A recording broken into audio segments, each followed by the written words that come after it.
কর্মচারীরা। রোববার বেবিচ কর্মচারী ফোরাম এ বিষয়ে চেয়ারম্যানকে একটি স্মারকলিপি দিয়েছে। স্মারকলিপিতে মোট 12টি বিষয় উল্লেখ করা হয়েছে। দাবিগুলো হলো রেমিটেন্স যোদ্ধা সহ সম্মানিত যাত্রী সাধারণকে বিমানবন্দরে কর্মরত প্রতিটি প্রতিষ্ঠানের সব কর্মকর্তা কর্মচারী যাতে সর্বোচ্চ সম্মান প্রদর্শনপূর্বক স্যার বা ম্যাডাম বলে সম্বোধন করে, এ লক্ষ্যে প্রয়োজনীয় আদেশ জারি করতে হবে। বিমানবন্দরে যাত্রী হয়রানি বন্ধে ও সেবা কার্যক্রম অধিকতর মানবীয় করতে প্রয়োজনীয় সংস্কার করার নিমিত্তে বিশেষ টাস্কফোর্স গঠন করতে হবে।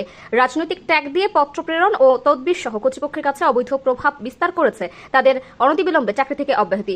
বাংলাদেশের আন্তর্জাতিক বিমানবন্দরগুলোর নাম পূর্বে যা ছিল তা প্রতিস্থাপন করার প্রয়োজনীয় ব্যবস্থা নিতে হবে।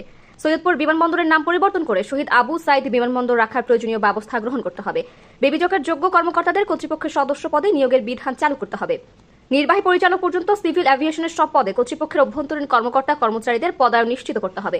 বিদেশ ভ্রমণের সরকারি আদেশ মন্ত্রণালয়ের পরিবর্তে এই কর্তৃপক্ষ কর্তৃক জারি নিমিত্তে প্রয়োজনীয় ব্যবস্থা গ্রহণ করতে হবে। সিভিল এভিয়েশনের সব কার্যক্রম যাতে এই কর্তৃপক্ষের আইন অনুযায়ী পরিচালিত হয়, এ লক্ষ্যে প্রয়োজনীয় ব্যবস্থা গ্রহণ করতে হবে। কর্তৃপক্ষের নিয়োগ, পদোন্নতি, প্রশিক্ষণ, আবাসন, আর্থিক ও জনবল কাঠামো সংক্রান্ত বিদ্যমান অসঙ্গতি দূরীকরণে জরুরি ভিত্তিতে কার্যকর ব্যবস্থা গ্রহণ করতে হবে।